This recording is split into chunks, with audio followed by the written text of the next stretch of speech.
Hey music fans! As a roadie, I had this great opportunity to tour with all these bands. I wrote a book about my experiences on the road, and it was the #1 new release on Amazon and Bios, and it's now sold millions of copies on Kindle. I'm Joel Roadie, and this is my podcast, Party Like a Rock Star.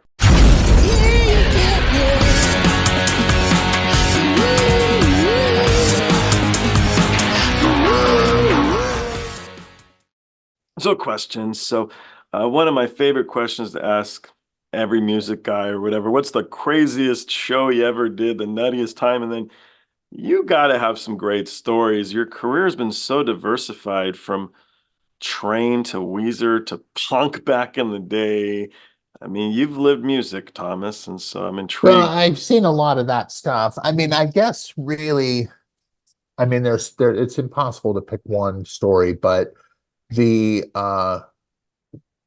probably the craziest one was back in Charlotte in the you know what, can we pause for a second? I'm gonna go Sure. outside. All Yep. right, let me do this.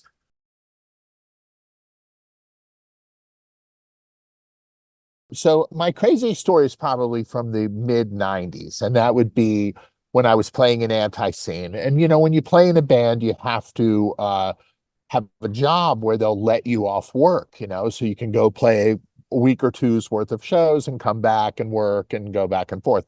So Jeff, the singer of Antiseen, and I had a job at an X-ray machine company, and they would let us off work, so if we would go work there for a couple months, and if we had a 10 days worth of shows, they'd let us off work. We'd go play the shows, come back. So it actually worked out pretty well.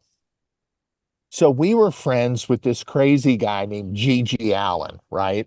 Oh, I And understand. GG Allin, to say he's a crazy guy is an understatement. Like, he's the craziest guy, he's the guy who would, poop on stage and throw it at people. And most of his shows were really not shows. They were more like a 20-minute long car wreck, that was in slow motion. It was like time slowed down, like it was the longest 20 minutes of your life kind of thing. And Gigi we made a record, Antiseen made a record with him, and we knew him, and he would come, we lived in Charlotte, he would come to Charlotte and stay sometimes.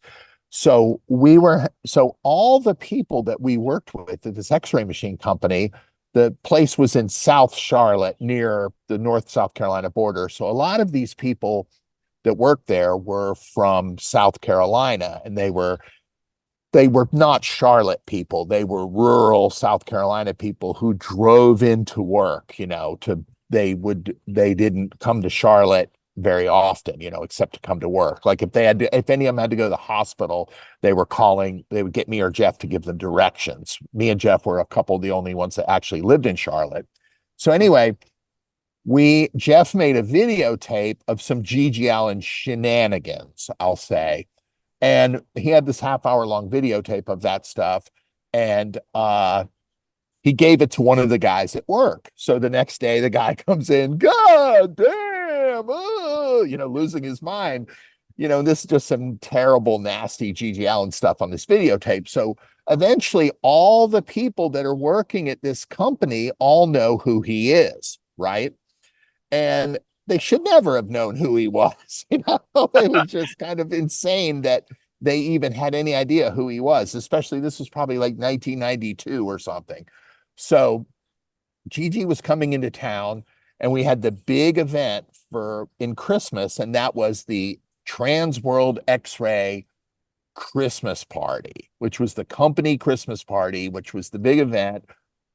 All the dudes at work could wear their one suit and bring their wife and go to the hotel ballroom and introduce their wife to the boss and all this kind of stuff. And we were like, let's bring GG Allin to the company Christmas party.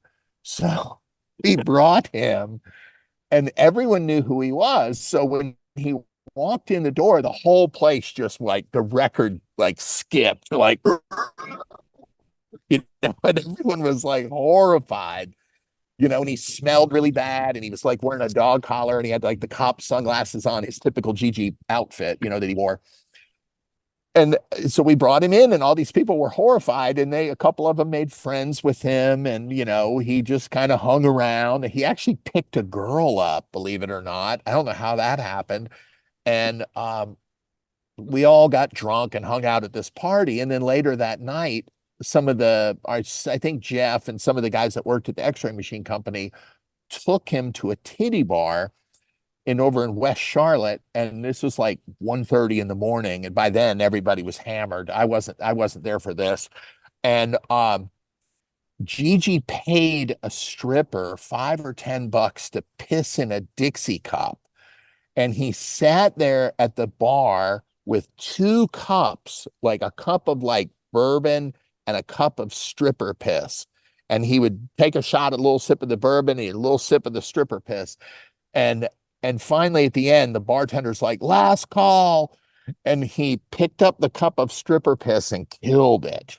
It Oh, was just like, and nobody was watching. He wasn't doing this because somebody was filming it. He was doing this because he wanted to do it, which is unbelievable. So, of course, this guy, his primary objective in life was, here we are, he's been dead for 25 years and we're still talking about him, and no one has ever outdone the nasty, horrible, crazy shit that he's done. So he still kind of holds the title as the craziest music, rock singer ever. And yeah. that's what he wanted and that's what he cared about. So he got his wish. But he ended up dying a few years after that. He died of a heroin overdose in New York City. He had like 30 grand in his pocket, Oh, and he had bought some heroin, and I guess he did too much or whatever. It doesn't usually come with directions. And he OD'd. They found him dead the next morning. But he was a dummy. He actually wrote a letter to John Hinckley, who was the John sure. Hinckley was the guy that shot Reagan, right? Yeah.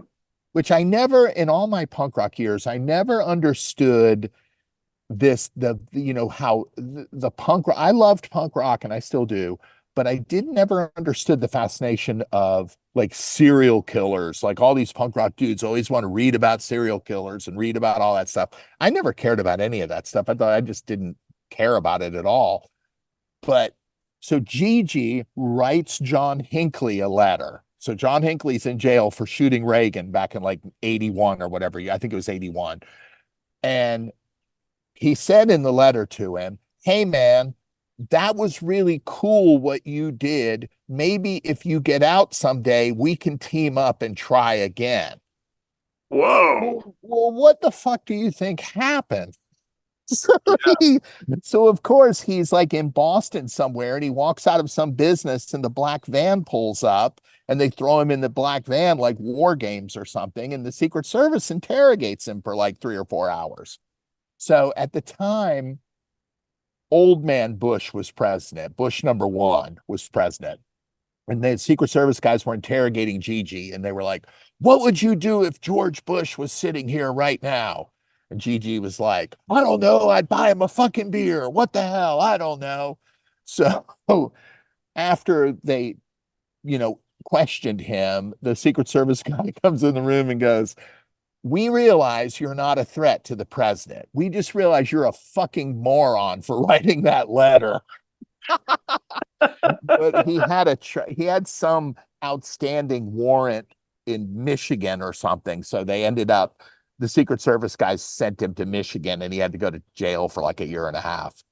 Really? I didn't know that. He wasn't that wasn't really the smartest thing. You really don't write a letter to somebody that shot a president and say, hey man, it would be really cool if we team up and try it again. Like, that's insane. So, Insane.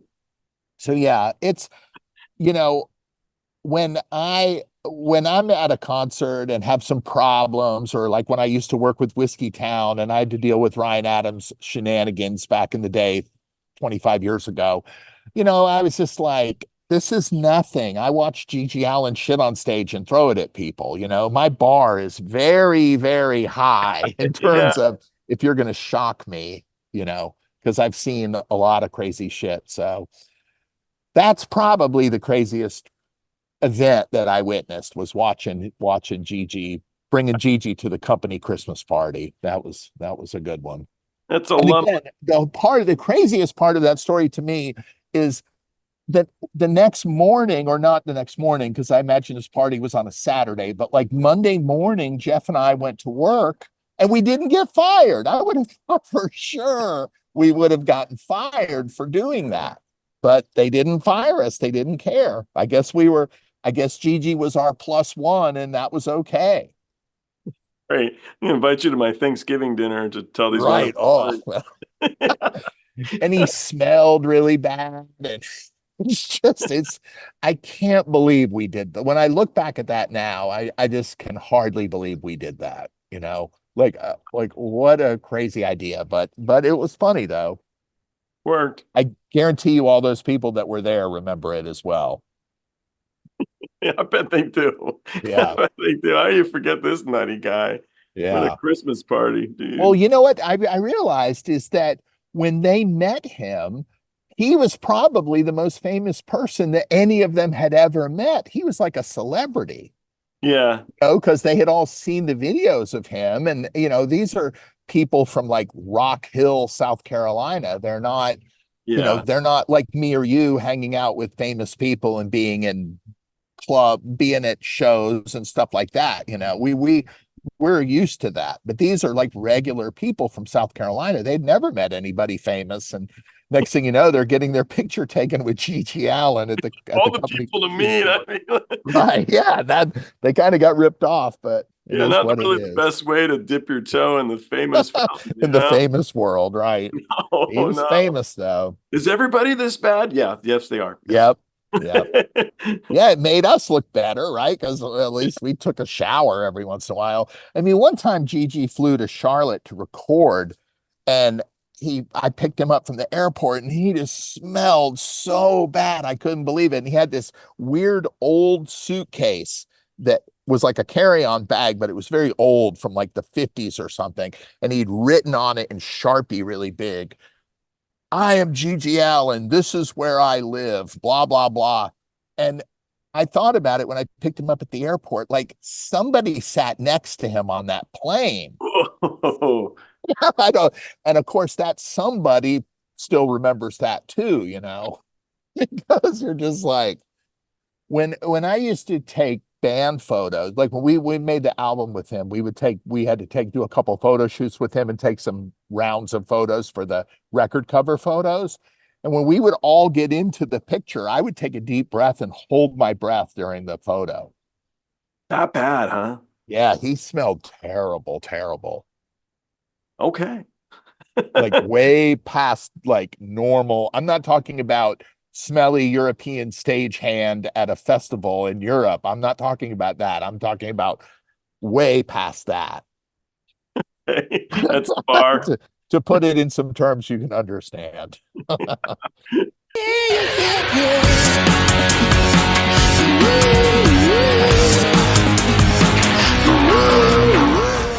Hey, the podcast is over.